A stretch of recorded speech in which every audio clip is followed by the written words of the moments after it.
Okay, this video is on naming acids and bases, and as you can see, the whiteboard is full. So this is probably going to be a 7 or 8 out of 10 difficulty just because there's so much that you have to know.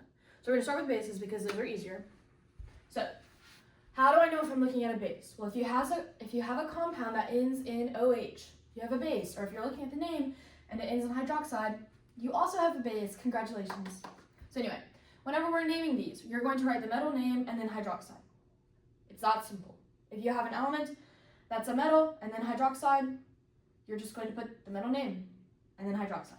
Yep, I feel like it's kind of redundant. Anyway, the rest of the rules for bases are the same as in ionic compounds. So if you don't know how to name ionic compounds, I have a video on that. You should go watch that and then come back, because if you don't know how to name ionic compounds, you won't be able to name bases. So a quick refresher about some very important ionic compound rules. You have to look at the charges. All I mean by that is whenever we're going from a name to a formula especially, you have to write the symbol and what the charges are. And if the charges do not cancel each other out, you have to change the charges until they do. Since this is an ionic compound, it has to be neutral. So another thing, whenever you have a polyatomic, this hydroxide is a polyatomic. And so if you have more than one of the polyatomic, you're going to put it in parentheses and put a subscript. If you have a subscript, you have to have a parentheses. If you have a 1, so obviously you're not going to see the 1, it's imaginary. If you have that imaginary 1, no parentheses. If you put parentheses and there's no subscript outside, it's wrong. Another thing, ammonium is your only cation polyatomic. It is the only polyatomic with a positive charge, which means NH4, which is ammonium, is the only polyatomic that you will see with OH. So, next thing, transition metals. Transition metals is this funky block on your periodic table right here. And also this will include some of these post-transition metals and the funkier metalloids. So, what you need to remember about transition metals is that we use the stock system nomenclature. Very big fancy words that just mean if you have a transition metal or funky element, you have to put the name of the element and then in parentheses the charge in Roman numerals to show what charge it is because it has multiple. You also need to remember that there are exceptions to this. For these 4, you don't put parentheses and you don't put the charge because we know that silver will always be 1+, zinc will always be 2+, gallium will always be 3+, and aluminum will always be 3+. Even though they're in these funky places, we know that these 4 elements can only ever have 1 charge. So if you have these elements, if you have zinc, don't put Roman numeral 2 in parentheses. We already know what charge zinc has.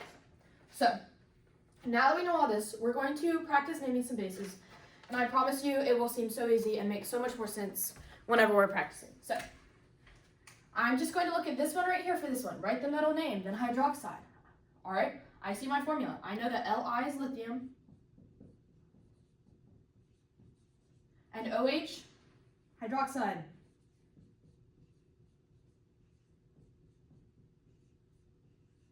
That's it. It's so easy. Okay, next one, sodium hydroxide. Now we're going to write the formula. So I'm going to start. I have to remember my extra charges stuff. So I'm going to write Na and OH. I know that Na is 2+, and OH is 1-. This doesn't work. This isn't neutral, and it has to be neutral. So I know that if I have 2 of these 1-, that would be 2-. 2+ and 2- would cancel. So I'm going to put Na, and since I'm adding a subscript, I have to put this OH in parentheses, and then I'm going to put my 2. This is a 2+, now this is a 2-, so that cancels. And that is going to be the formula for sodium hydroxide. Now, we have another one, zinc hydroxide. Off the bat, I'm thinking, okay, zinc is one of these funky elements, so I'm going to need to do that Roman numeral thing with the parentheses, and then I go, oh wait, is this an exception? And I look over here, and zinc is an exception. So, that is why there is no funky Roman numeral thing here telling you what the charge is, because you should already know what the charge for zinc is. Zinc, which is Zn, is a 2+. And I'm going to write my hydroxide, which I know is a 1-. And then I have this same problem here. So I'm just going to do the exact same thing. I'm going to write Zn, parentheses, OH, and 2. And that's it. All right, this one. This one is where we're going to have a bit of that funky stuff. So first off, I'm going to write the name of each of my elements. I'm going to write the metal name, which is lead. And then I'm going to write hydroxide. Now, why am I leaving a gap? I'm leaving a gap because I know that lead is one of those funky transition metals, and it is not an exception. So lead is, if you're wondering, right here on these post-transition metals. So it's going to be one of those funky ones, and it's not an exception, so I know that I'm going to have to put parentheses and the charge in Roman numerals. How do I know what the charge is? Well, I look at this hydroxide. This is a 1 minus, and there are 4 of those, so that means this is a 4 minus. So the only way that this would be neutral is if I had a 4 plus charge on my lead. So I'm just going to put a Roman numeral 4, which is IV. That's it. So this is all there is for bases. I'd practice this a lot just to make yourself comfortable with it. Really, not that bad at all. Now we're moving on to acids.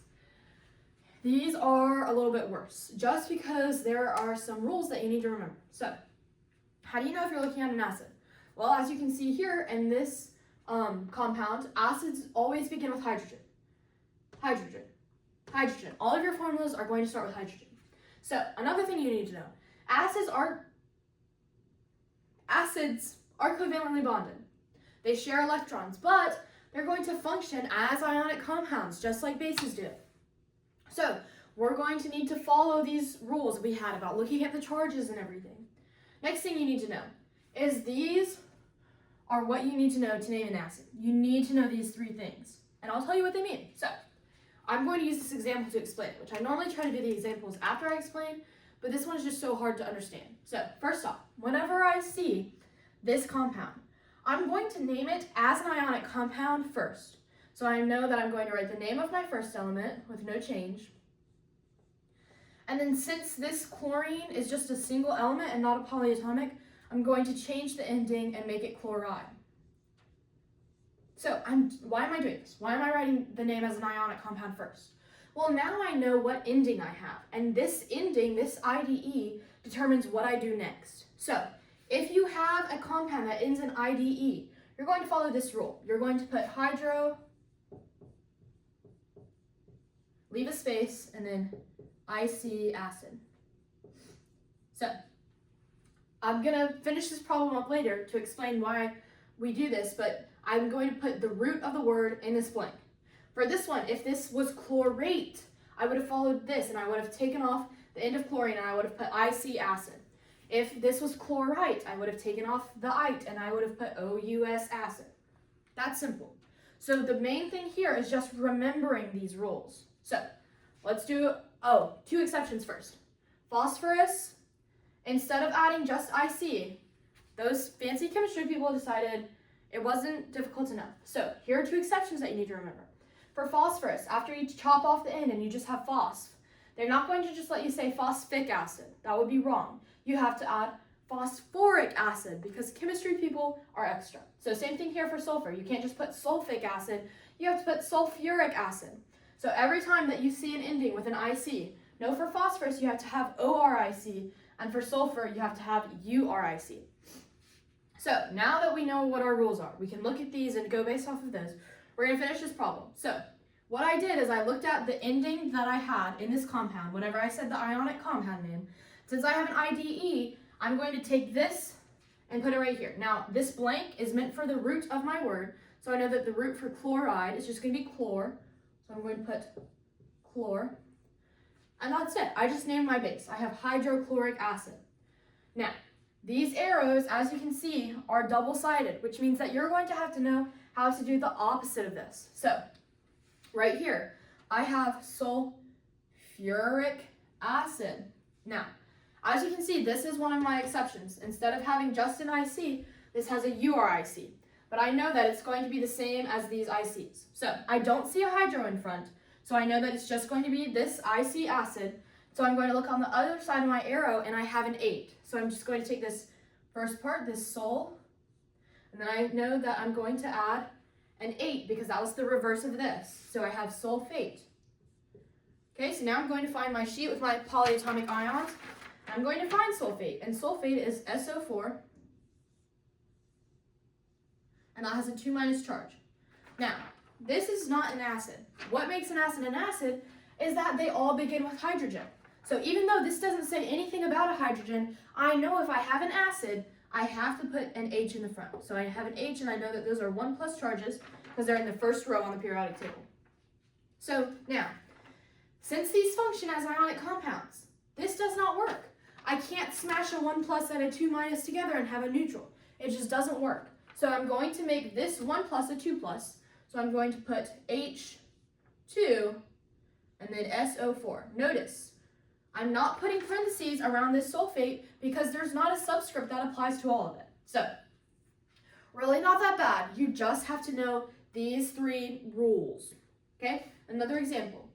We have a hydrogen and then we have a polyatomic ion. So, whenever you're naming it, you don't really have to write this hydrogen because remember, we didn't need it at all. We just needed this second thing.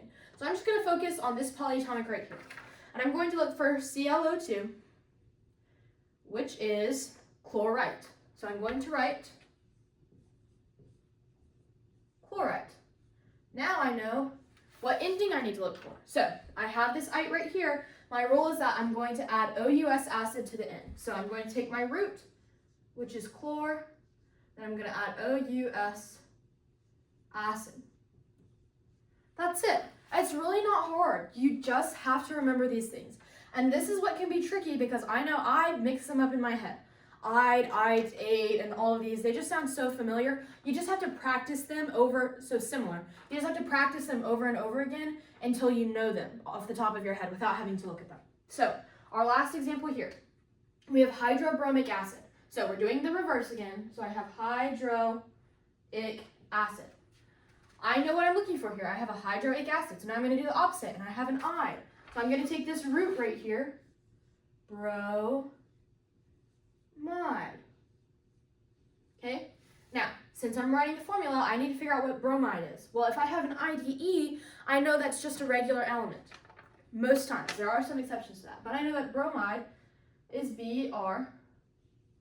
And I know that bromide, if I look on my periodic table, is going to be in group 17.